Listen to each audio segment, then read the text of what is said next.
नमस्कार। देश देशांतर में आपका स्वागत है। मैं हूं आरफा खानम शेरवानी। रूस के उफा में प्रधानमंत्री नरेंद्र मोदी और पाकिस्तान के प्रधानमंत्री नवाज शरीफ की मुलाकात ने दोनों देशों के बीच बातचीत की प्रक्रिया को फिर से शुरू कर दिया था। दोनों देशों के विदेश सचिवों ने साझा बयान भी दिया, जिसको काफी महत्व दिया जाना चाहिए। ये भी तय पाया कि दोनों देशों के राष्ट्रीय सुरक्षा सलाहकार मिलकर बैठेंगे, बातचीत करेंगे और मुद्दों को सुलझाने की दिशा में काम करेंगे। लेकिन उसके बाद इस साझा बयान को लेकर पाकिस्तान में जिस तरह की प्रतिक्रियाएं हुई और फिर नेताओं के बयान आए, उससे एक बार फिर से अविश्वास का माहौल पैदा हुआ लगता है। कहा यह जा रहा है कि इस बयान में बलूचिस्तान में भारत की भूमिका पर कुछ नहीं कहा गया। मुंबई हमले की बात तो उठी लेकिन कश्मीर का जिक्र नहीं हुआ। यानी कि पूरी तरह से ये साझा बयान भारत की तरफ या भारत के पक्ष में झुका हुआ लगता है, ऐसे पाकिस्तान की तरफ के लोगों का कहना है। सवाल ये उठ रहा है कि क्या भारत और पाकिस्तान मुद्दों का हल तलाश कर सकेंगे अगर अविश्वास का माहौल यूं ही बना रहा? क्यों हम 2 कदम आगे बढ़ते हैं और 4 कदम पीछे हट जाते हैं? और आखिर भविष्य में किस तरह से भारत और पाकिस्तान को बात करनी चाहिए? हालांकि इस सबके बीच एक अच्छी खबर यह भी है कि प्रधानमंत्री मोदी जो हैं अगले साल पाकिस्तान जाएंगे और उसको लेकर काफी पॉजिटिव रिपोर्टिंग जिसे कहा जाए वो पाकिस्तान में हो रही है। तो इन सबके बीच किस तरह से मुद्दों का हल तलाश किया जाए? मेरे साथ 2 जो हैं वरिष्ठ राजदूत भारत के मौजूद हैं। विवेक काजू साहब मौजूद हैं और साथ ही इशरत अजीज साहब मौजूद हैं। वरिष्ठ पत्रकार कमर आगा साहब यहाँ मौजूद हैं और साथ ही असिस्टेंट एडिटर हैं इंडियन एक्सप्रेस अखबार के शुभजीत रॉय, जो कि भारत पाक पर खास नजर रखते हैं और विदेश मामलों के खासे जानकार हैं, वो भी हमारे साथ मौजूद हैं।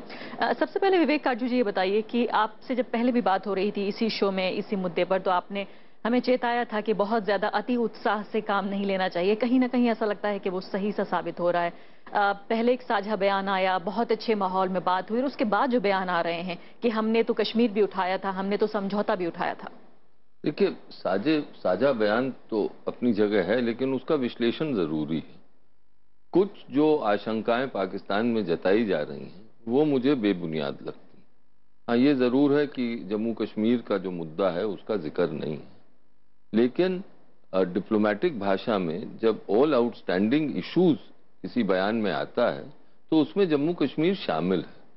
तो इस तरह नहीं, हम ये नहीं मान सकते कि पाकिस्तान के प्रधानमंत्री ने या पाकिस्तानी साइड ने जम्मू कश्मीर को नजरअंदाज कर दिया। उसके बाद एक और बहुत महत्वपूर्ण बात यह है कि जो पाकिस्तान का विचार है कि जब तक ये जो मुद्दे हैं, जैसे जम्मू कश्मीर हुआ, सियाचिन हुआ, जो आउटस्टैंडिंग इश्यूज वो कहते हैं, जब तक उनका हल नहीं होगा तब तक हम शांति और डेवलपमेंट, विकास का रास्ता नहीं खुलेगा। हम कभी भी इस सोच को भारत ने कभी स्वीकार नहीं किया। भारत समझता है कि शांति स्थापित हो, अगर आर्थिक जो रिलेशनशिप है, संबंध है, वो बढ़े आगे, तो फिर उसके जरिए भी दरवाजे खुलेंगे और जो भी हमारे बीच में विवाद हैं, जो मुद्दे हैं, उनका हल निकल आएगा। यानी आप ये मान रहे हैं कि पाकिस्तान में जिस तरह की प्रतिक्रियाएं हो रही हैं, ऐसा नहीं है कि पाकिस्तान इस बयान में झुक गया था और इस वजह से ये प्रतिक्रिया हो रही है। क्या भारत को अपर हैंड मिला है इस साझा बयान में? देखिए, अब मेरे तो गुरु मौजूद हैं यहाँ, तो मैं क्या बोलूं, लेकिन मुझे लगता है कि डिप्लोमेसी में अपर हैंड और लोअर हैंड नहीं होता। ये वनडे क्रिकेट नहीं है या टेस्ट क्रिकेट भी नहीं है कि कोई जीता कोई हारा। ये तो एक प्रोसेस है जो कि चलता है और उस प्रोसेस में डिप्लोमेसी की उम्मीद यही रहती है और चेष्टा यही रहती है कि दोनों तरफ की विजय हो, एक ऐसा हल निकाला जाए जिससे दोनों तरफ संतुष्ट हो। क्यों, जब तक संतोष दोनों को नहीं होगा तब तक उसका हल नहीं निकलेगा। बिल्कुल। इशरत साहब, विवेक काजू जी ये कह रहे हैं कि वनडे का मैच नहीं होता, लेकिन टीवी कार्यक्रम तो आधा 1 घंटे में खत्म हो जाता है। तो हमारे लिए तो बड़ी अच्छी बात है कि फौरन कार्यक्रम खत्म हुआ और मुद्दे सुलझ गए। लेकिन फिलहाल ये बताइए, क्या आप ये मानते हैं कि क्या आप उन लोगों को कसूरवार ठहराएंगे जो भारत की तरह पाकिस्तान में भी टीवी डिस्कशंस कहीं ना कहीं पूरे एक जो राष्ट्रीय बहस है उस पर हावी हो रहे हैं, या आपको लगता है कि वहां भी विपक्ष ने जो है वो भूमिका नहीं निभाई है जो निभानी चाहिए थी? मैं समझता हूं कि इसको खामखा जो है पाकिस्तान में जो कहा जा रहा है, ज़रूरत से ज़्यादा नेगेटिव अप्रोच अडॉप्ट किया जा रहा है। मैं समझता हूं कि मैं तो न्यूज़ मीडिया को कभी क्रिटिसाइज नहीं करूंगा, मगर मैं ये ज़रूर कहूंगा कि ये जो प्राइम मिनिस्टर मोदी की एक चीज़ बड़ी अहम है, जो शुरू से बड़ी जाहिर हो रही है, वो ये है कि उन्होंने जो हमारे जो कहना चाहिए कि पड़ोसी देश हैं उनके साथ उनको बड़ी इम्पोर्टेंस दी है। ये बिल्कुल जाहिर हो गया है। और उन्होंने सारे पड़ोसी मुल्कों को बुलाया था जब उनका स्वेरिंग इन हुई थी, और उसके बाद भी प्रॉब्लम्स के बावजूद भी जब नवाज शरीफ और प्राइम मिनिस्टर मोदी काठमांडू में थे तो वो मिले, और ये जो इनिशिएटिव लिया उन्होंने, मेरे ख्याल से उन्होंने फ़ोन किया था शायद 16 जून को रमज़ान शुरू होने के वक्त, तो एक अच्छा इनिशिएटिव है।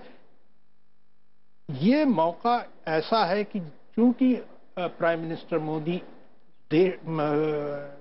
पड़ोसी मुल्कों से को अहमियत दे रहे हैं, इससे फ़ायदा उठाया जाए ताकि पूरे रीजन में, ख़ासतौर से इंडिया पाकिस्तान के रिलेशनशिप में एक नुमाया फ़र्क आ सकता है। एक चीज़ मैं कहूँगा ज़रूर, एक मैंने अभी रिसेंटली फिगर देखी थी, पाकिस्तान की जो ये पॉलिसी रही है नेगेटिव पॉलिसी, और जो पाकिस्तान ने वो कहना चाहिए कि एक लो इंटेंसिटी वॉर जिसको कहते हैं, उस पॉलिसी को अडॉप्ट करके जो प्रॉब्लम्स खड़े किए हैं उनसे उनको भी बड़ा नुकसान पहुंचा है। और पाकिस्तान की एक economic survey, official economic survey है, जिसने ये कहा है कि $100 बिलियन का लॉस पाकिस्तान को 2004 से 2014 के बीच में हुआ है। और ये इतना है कि 134 साल का जो उनका एजुकेशन का बजट है वो पूरा हो सकता है। तो ये सोचिए कि इतनी बड़ी बड़ी बातें हो रही हैं, तो इसे छोटी छोटी बातों को नहीं, लेकिन ईश्वर साहब आपने बहुत सारे आपने बयान देखे होंगे अपनी नजरों के सामने से गुजरते हुए, विदेश नीति को बनते बिगड़ते आपने देखा है, लेकिन इस साझा बयान को आपने कैसे पढ़ा? अब मैं समझता हूँ कि ये जरूरत से ज्यादा ऑप्टिमिस्टिक होने की बात नहीं है, मगर मैं समझता हूँ कि ये एक अच्छा एक स्टेप फॉरवर्ड है। जी कमर आगा साहब, एक और बात जो भारत में जिसको लेकर कहीं ना कहीं क्रिटिसिज्म हो रहा है वो ये कि एक उसमें जो 2-3 शब्दों का एक साथ सेंटेंस का इस्तेमाल किया गया कि ये भारत और पाकिस्तान की साझा जिम्मेदारी है कि इस पूरे क्षेत्र में शांति बनाई रखी जाए। इसमें कहीं ना कहीं भारत में इसको लेकर विवाद हो रहा है कि भारत कहीं झुक गया लगता है, बजाय इसके कि ये कहें कि पाकिस्तान की जिम्मेदारी है कि यहाँ शांति बनाए रखी जाए, बल्कि भारत और पाकिस्तान दोनों की जिम्मेदारी है। मीडिया में इस तरह की अक्सर बातें उठती हैं या अपोजिशन इस तरह की बातें करता है, कोई सवाल ही नहीं होता कि कोई झुके या कोई इस तरह की बात हो। हिंदुस्तान का एक एजेंडा है, उस एजेंडे को आगे बढ़ाना चाहता है। प्राइम मिनिस्टर का एजेंडा है डेवलपमेंट का, जैसे इरशाद अजीज साहब, एम्बेसडर साहब अभी बता रहे थे, और उसमें वो चाहते हैं कि साथ में चाहते हैं कि पाकिस्तान भी जुड़ जाए। और दूसरी तरफ एक सार्क का एजेंडा है। हिंदुस्तान काफ़ी समय से कोशिश कर रहा है कि पूरे साउथ एशिया जो क्षेत्र है इसका इकोनॉमिक इंटीग्रेशन सेंट्रल एशिया के साथ हो जाए। तो ये दोनों देश, दोनों क्षेत्र के जो देश डेवलप नहीं हो पाए हैं, बहुत से देश हैं यहाँ पे, कुछ बहुत अमीर हैं लोग, सब कुछ है, लेकिन गुर्बत भी बहुत है इन सभी देशों में। तो ये तभी दूर हो पाएगी जब ये मिल जाए, और उसके लिए पाकिस्तान ने रोक लगाए हुए है, जाने नहीं दे रहा। तो दो चीज़ें हैं, इंडिया ये चाहता है एक तो, और सार्क भी यही चाहता है कि ये जो कनेक्टिविटी जो पाकिस्तान ने रोक रखी है वो कनेक्टिविटी मिले, ताकि पूरा क्षेत्र, दोनों क्षेत्र डेवलप हों। और दूसरी बात ये कि जो मसले हैं काफ़ी समय से चलते चले आ रहे हैं उनमें सुधार होना चाहिए। उसमें कश्मीर भी है, जैसे एम्बेसडर काटजू साहब ने कहा कि सारे आउटस्टैंडिंग इश्यूज़ हैं, कश्मीर भी हैं, उसकी बात की जा सकती है, उस पर भी है।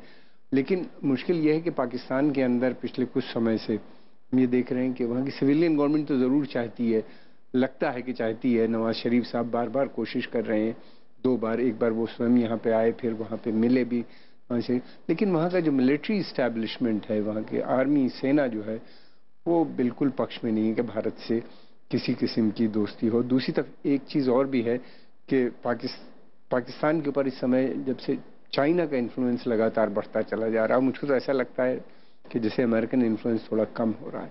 उसकी वजह से मैं देखता हूँ कि उनकी एटीट्यूड जो है, जो उनके स्टैंड हैं, उसमें और दृढ़ता बढ़ती जा रही है, सख्ती बढ़ती जा रही है इंडिया की तरफ।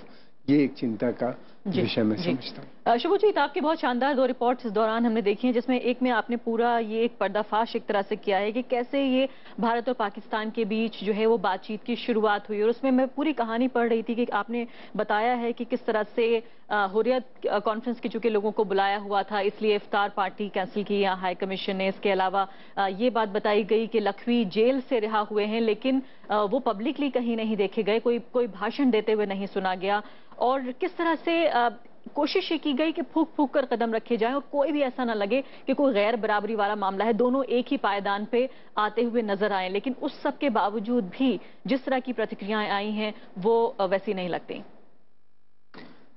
जी आरफा, देखिए 16 जून को प्रधानमंत्री का फोन कॉल जो किया उन्होंने नवाज शरीफ साहब के साथ, उसके बाद से करीब 20 दिन का समय था दोनों देशों को, दोनों साइड्स को एक कंस्ट्रक्टिव, एक प्रोडक्टिव मीटिंग करने को। उस दौरान उन्होंने एनएसएस के बीच में उन्होंने एक थ्रू आवर इंडियन एम्बेसी और यहाँ पाकिस्तान हाई कमीशन, दोनों ने मिलकर कोऑर्डिनेट करके ये जो आउटकम्स हैं जो हमने देखे जॉइंट स्टेटमेंट में, उसको अराइव करने में उन्होंने ये डिसीजन लिया। लेकिन उस मीटिंग भी जो घंटे भर की हुई उफा में, उसमें बताया जा रहा है कि काफ़ी कंजीनियल एनवायरनमेंट में, काफ़ी अच्छे एनवायरनमेंट में बातचीत हुई, जिसमें कि हमारे प्रधानमंत्री ने लखवी के मुद्दे को बहुत डायरेक्टली उठाया था, और जैसे नवाज शरीफ साहब ने भी अपने हिसाब से उन्होंने जो बॉर्डर में जो वायलेंस रहा है, जो सीज़फायर वायलेशंस रहे हैं, उस और वर्किंग बाउंड्री का जो वायलेशन रहा है पिछले कुछ महीनों में, वो भी उठाया गया था। लेकिन तो दोनों चीज़ों पे 2 मीटिंग्स का स्पेसिफिक फॉर्मेट पे तय हुआ। एक ये कि एनएसएस के बीच में बातचीत होगी, दूसरे डीजीज के बीच, बीएसएफ और डीजी रेंजर्स के बीच में बातचीत होगी। अब जब सरताज अजीज वापस गए हैं और उनको डोमेस्टिक ऑडियंस को जब फेस करना पड़ा है, तब उनकी वो, चूंकि Jammu and Kashmir specifically mention नहीं है, इस चीज को लेके डोमेस्टिक ऑडियंस को सूट करने के लिए उनके बयान आए हैं। तो इसमें 2 चीजें हैं। एक है, अगर आप सरताज अजीज का बयान कल बहुत ध्यान से सुने, जो कि मैं सुन रहा था, उसमें कि 1-2 बातें हैं। एक उन्होंने मिक्स करा है, एक है कि जो उफा में बातचीत में बातें की गई, दूसरा जो पाकिस्तान की लॉन्ग स्टैंडिंग पोजीशंस है, इन दोनों को मिक्स करके उन्होंने अपने प्रेस कॉन्फ्रेंस में रखा। लेकिन शुभजीत, इसके अलावा जो उन्होंने बात कही है कि हाँ हमने समझौता मुद्दा उठाया, हमने कश्मीर भी उठाया, और ये ट्रैक 2 के जरिए हम इस पर बात करेंगे, क्या ये इनकी बात को माना जा सकता है? जी, हमारे पास वो ये कह रहे हैं कि राजनीतिक डायलॉग के बजाय इसको ट्रैक 2 पर लेकर आएंगे, अपनी डोमेस्टिक ऑडियंस जिसका जिक्र आपने किया उसको इस तरह समझाने की कोशिश ये कर रहे हैं। तो ये बाद में कवर अप करने का तरीका है उनका, या वाकई ये बात सही है? देखिए, समझौता वाला अगर आप उनके बयान देखें, उन्होंने ये कहा है कि हमारा ये लॉन्ग स्टैंडिंग पोजीशन रहा है कि समझौता एक्सप्रेस को वाले मुद्दे को भी एड्रेस करना चाहिए, जिस तरह आप 26/11 को एड्रेस कर रहे हैं, जो भारत कभी भी नहीं माना है। भारत दोनों की इक्वेट नहीं करता है, भारतीय एस्टैब्लिशमेंट। अब बात आती है कि अब आगे कैसे बढ़ाया जाए। तो जो एनएसएस, जो टेररिज्म वाले मुद्दे पे जो मिलेंगे, बातचीत होगी, उस वक्त मेरा मानना यह है, जो कि मैंने आज लिखा भी है, कि Sartaj Aziz is free to raise all these issues at an official level, which India has always said कि कभी भी आपको कोई भी प्रूफ है, कोई एविडेंस है, उसको आप ऑफिशियल चैनल्स के थ्रू हमें एविडेंस दीजिए। जी विवेक जी, अपनी बात आप कहिए, फिर मैं सवाल भी पूछूंगा आपसे। वर्किंग बाउंड्री कुछ नहीं होता। जी, पाकिस्तान कहता है वर्किंग बाउंड्री वो इंटरनेशनल बॉर्डर, जहां तक हम, तो एक छोटी चीज थी मैं कह। विवेक जी, मेरा सवाल ये था कि जिस तरह से पाकिस्तानी मीडिया पे फिर हालांकि बात आ रही है, क्योंकि कहीं ना कहीं जो देश का रिएक्शन है मीडिया के जरिए ही हम तक पहुंचता है, वहां जो अविश्वास है उसकी हद ये है कि ये तक भी नापा जा रहा है कि कितने कदम नवाज शरीफ चले और कितने कदम पीएम मोदी चले, और असेसमेंट वहां पर यह हुआ है कि पीएम मोदी एक जगह पर खड़े रहे और नवाज शरीफ को चल के ये कहा गया कि उनके सिंहासन तक आना पड़ा, ये शब्दों का इस्तेमाल किया गया है। ऐसे में, ऐसे माहौल में पहली बात तो बातचीत कहां वहां तक होगी। दूसरी बात कि आप मानते हैं कि यहां तक पहुंचने का जो सबब है वो अमेरिकन मध्यस्थता भी है, क्या अमेरिकी मध्यस्थता है? क्योंकि जिन शब्दों का इस्तेमाल हुआ है वो बताया जा रहा है कि अमेरिका से सीधे उधार लिए गए हैं। देखिए, पहली चीज तो मैं कहूं कि ये बचपना होता है, नाक की बात होती है, इसमें कुछ कि कौन आगे बढ़ा कौन पीछे गया, इसमें ज्यादा हमें जाना नहीं चाहिए। और इतनी चीजें तो प्रोटोकॉल से तय होती हैं। नहीं, प्रोटोकॉल से तय होती है, प्रोटोकॉल ऑब्जर्व किएगा। प्रधानमंत्री तो हमेशा प्रोटोकॉल ऑब्जर्व करते हैं, तो इसमें अगर वहां बातचीत हो रही तो उसको नजरअंदाजी कर दें तो अच्छा है। अब आपने जो बात उठाई अमरीकी इन्फ्लुएंस की, प्रभाव की, मेरा अपना अनुभव ये रहा है कि सुझाव बहुत देश देते हैं, सुझाव सुने जाते हैं, लेकिन कोई भी भारत सरकार कोई भी हो वो कभी भी एक्शन नहीं लेती किसी विदेशी प्रभाव में। वो अपना हित समझ के, जो अंतर्राष्ट्रीय संदर्भ है उसको देख के, अब भारत की सिचुएशन को देख के वो फिर अपने कदम, अपनी नीति बनाती है। क्या अमेरिका के लिए भी हम ये कह सकते हैं? क्या वो भी कोई भी देश है? बिल्कुल, बिल्कुल। चाहे अमेरिका हो चाहे रूस हो, अब सब सिचुएशन देखी जाती है। हम अगर अंतर्राष्ट्रीय समाज में रहते हैं तो अंतर्राष्ट्रीय सुझाव भी उनके बारे में भी सोचा जाता है, लेकिन अपने हितों को कभी त्यागा नहीं जाता। और मैं समझता हूं कोई भारत की सरकार आने वाले दिनों में भी ऐसा नहीं करेगी। जहां तक बात रही पाकिस्तान में रिएक्शन की, एक तो न्यूज़पेपर्स के रिएक्शन है, रिलीजियस पार्टीज के हैं, लेकिन उससे ज्यादा हमें सोचना है कि पाकिस्तान की सेना का क्या रिएक्शन है। क्या वो नवाज शरीफ के साथ है इसमें? और मेरा मानना ये जरूर है कि जब हमारे राष्ट्रीय सलाहकार मिलेंगे, सरताज अजीज डोवल साहब जब मिलेंगे, तो फिर कठोर बातें होंगी। हाँ, एटमॉस्फेयर हमेशा भारत पाकिस्तान की मीटिंग्स का, चाहे किसी भी स्तर की हो, बड़ा अच्छा होता है। कठोर शब्दों का भी इस्तेमाल हो जाता है, लेकिन एटमॉस्फेयर कभी खराब नहीं होता, वो दोस्ताना ही चलता रहता है। वो अजीब सा एक खेल है कि अगर हम समझते हैं कि बाहर वहां पे बहुत तेज दिखाया गया, कभी नहीं होता। तो ये एक मैं आपको बताऊं क्योंकि मेरा अपना थोड़ा सा अनुभव रहा है इन मीटिंग्स का, तो उसमें कभी भी हंसी मजाकी होता है, लेकिन हाँ, बाहर क्या कहा गया वो अलग चीज है। एक और चीज मैं आपसे कहूं जो मेरे लिए महत्वपूर्ण, अगर हम कोई भी लाल रेखाएं खींचते हैं तो फिर उन लाल रेखाओं का अमल करना जरूरी है, क्योंकि अगर हम उन पर अमल ना करें तो फिर एक किस्म से हमारे लिए एक कंटेम्प्ट हो जाता है। और आखिरी बिंदु देखिए, ये जॉइंट स्टेटमेंट से कोई डायलॉग प्रोसेस शुरू नहीं हो रहा। ऐसा नहीं मानते आप? नहीं, ये क्योंकि फुल डायलॉग प्रोसेस तो इन्हीं विषयों पर तो नहीं है ना, वो तो पूरे हमारे जो संबंध हैं जो उस पर व्यापक रूप से। और लाल रेखाएं आप किसको कह रहे हैं? हुर्रियत से जो मुलाकात करते हैं पाकिस्तानी नुमाइंदे, हमेशा से होता हुआ है। नहीं देखिए, उसमें बात एक ये है, हमारा मानना यह है कि पाकिस्तान और हमारे बीच में कोई और पार्टी नहीं आएगी। पाकिस्तानी हमेशा से चाहते हैं कि हुर्रियत को एक किस्म से थर्ड पार्टी का दर्जा दिया। तो ये पिछली सरकारों की गलती रही है कि मैं मानता हूं कि उनकी गलती रही है, मोदी सरकार ने ये सुधारा था, लेकिन फिर तो ऐसा नहीं हुआ। नहीं तो अगर तो वो फिर तो ये हम कहेंगे कि लाल रेखा खींची गई, उससे आप पीछे जा रहे हैं, जो मैं समझता हूँ गलत। बहुत महत्वपूर्ण आप सवाल उठा रहे हैं इरशाद अजीज साहब, कितना आप इस बात लेकिन एक चीज मैं कह दूं कि इफ्तार में जाना, सोशल ओकेजन में हुर्रियत के नुमाइंदों से और पाकिस्तानी की दूतावास के लोगों का यहाँ मिलना, वो मैं नहीं कहता हूँ थर्ड पार्टी, नहीं लगता। लेकिन अगर ब्रीफिंग उनकी हो रही है, इस तरह का बयानात हो रहे हैं जो थर्ड पार्टी का दर्जा दे रहे हैं, वो गलत। इरशाद अजीज साहब, किस हद तक आप मानते हैं कि आपको लगता है कि अपना एक स्टैंड लेकर हम पहले बात ना करके दबाव बनाया और फिर ये समझ बन रही थी कि अब बात करके दबाव बनाएंगे, क्या ये समझ ठीक है, या जिन रेड लाइंस का, लाल रेखाओं का जिक्र कर रहे हैं एम्बेसडर कार्जू, वो ठीक है?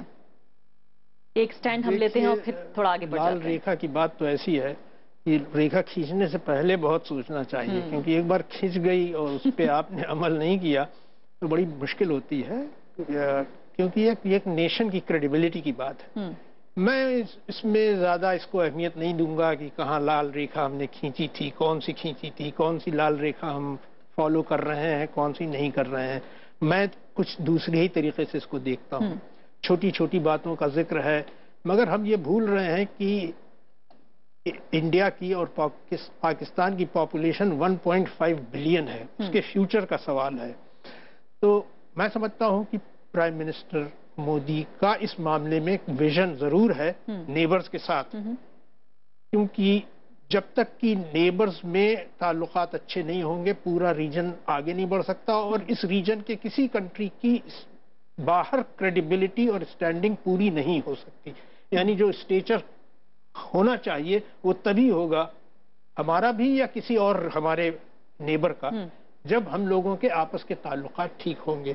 मैं समझता हूं इस बात को जो हमारे प्रेजेंट प्राइम मिनिस्टर ने जिस तरह से समझा है, जो बज़ाहिर है जिस तरह से उन्होंने अपने रिलेशनशिप को कंडक्ट करने की कोशिश की है, बिल्कुल अभी ये नहीं हुआ है कि उसका कोई नतीजा बहुत बड़ा निकल आया, मगर कोशिश तो कर रहे हैं। बिल्कुल। तो मैं समझता हूं कि वो सबसे अहम चीज।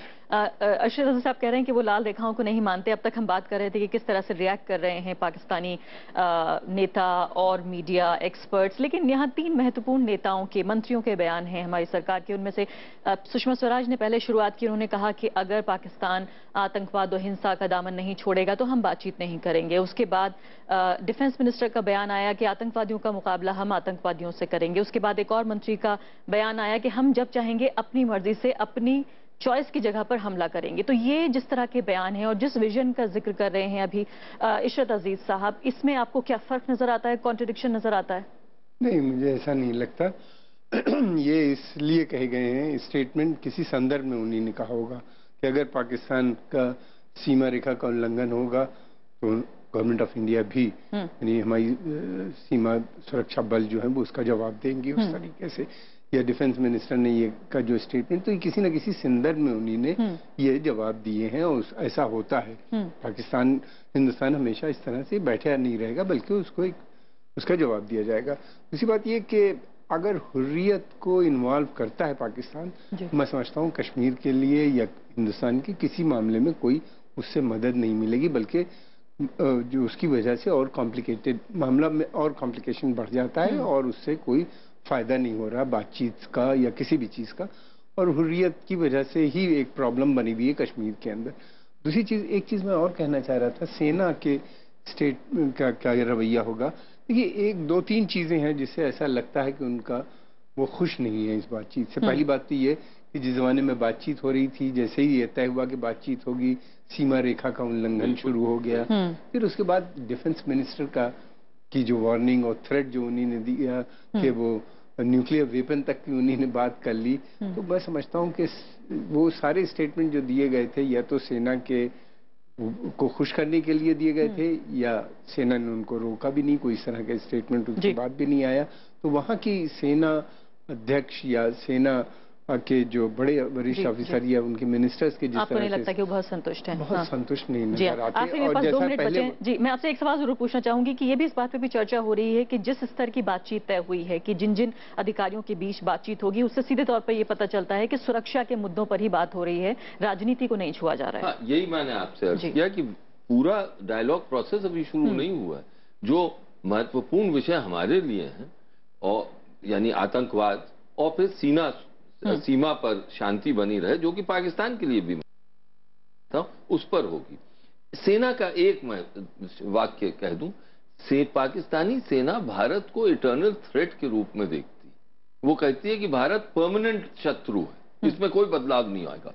जब तक ये सोच पाकिस्तानी सेना की रही, तब तक हमें मुश्किल होती रहेगी। शुभजीत, आखिरी मेरे पास मिनट बचा है, लेकिन बहुत महत्वपूर्ण बात यह है कि भारत और पाकिस्तान ऐसे देश हैं कि पिछले 10-15 साल के दौरान भी लगातार मुलाकातें हुई हैं, लेकिन एक दूसरे के देश में नहीं होती, दुनिया भर में दूसरे मुल्कों में जाके मुलाकातें होती हैं, साइड लाइंस पर होती हैं, और अभी भी इसी तरह की मुलाकात हुई है। लेकिन पहली बार अब ये घोषणा हुई है कि पीएम मोदी अगले साल जाएंगे पाकिस्तान। उम्मीद है कि वो जा पाएं।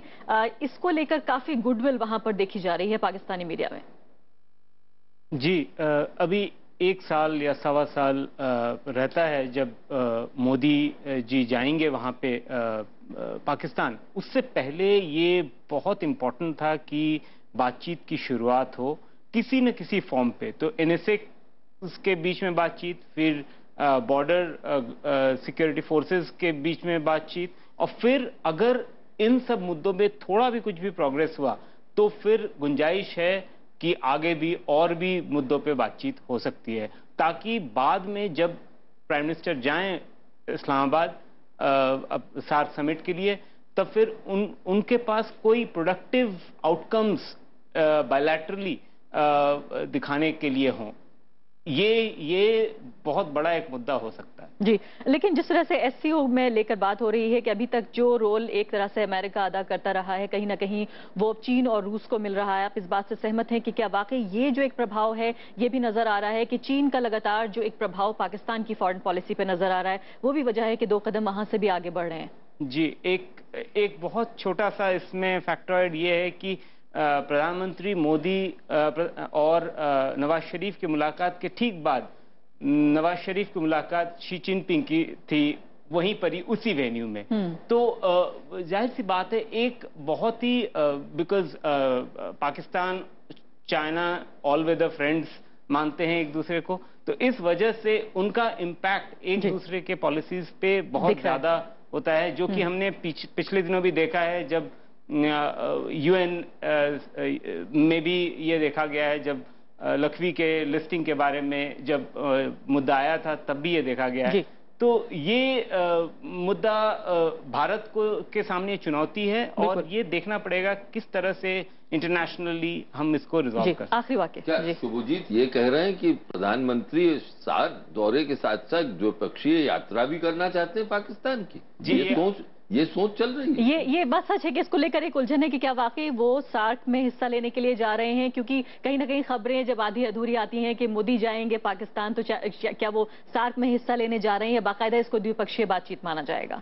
जी देखिए, भारत पाकिस्तान के बीच में जब भी प्रधानमंत्री एक दूसरे के देशों में जाते हैं तो कारजू साहब ज्यादा बेहतर जानते हैं, उनके जूनियर डिप्लोमेट जो हैं वो एक दूसरे के साथ संपर्क में जरूर रहेंगे और मेरे ख्याल से कुछ पॉजिटिव आउटकम जरूर कोशिश होगी, जो कि दोनों प्रधानमंत्री चाहेंगे कि कुछ ऐसा। यानी कि साइड लाइन पे होते होते मेन लाइन पे कब आ जाए कुछ पता नहीं है। बहुत बहुत शुक्रिया आपका शुभजीत शजीज साहब, विवेक कारजू जी और साथ ही कमर आगा साहब भी हमारे साथ मौजूद थे। तो साफ तौर पर जिस तरह का विश्वास का माहौल है, तो दोनों देशों में कहीं ना कहीं इस बात को लेकर एक एहसास पैदा हो रहा है कि अगर ये अविश्वास कम नहीं हुआ, विश्वास में तब्दील नहीं हुआ, तो शायद जो बातचीत की सड़क है उस पर चलना बहुत मुश्किल हो जाएगा। इसी के साथ अभी के लिए इतना ही, नमस्कार।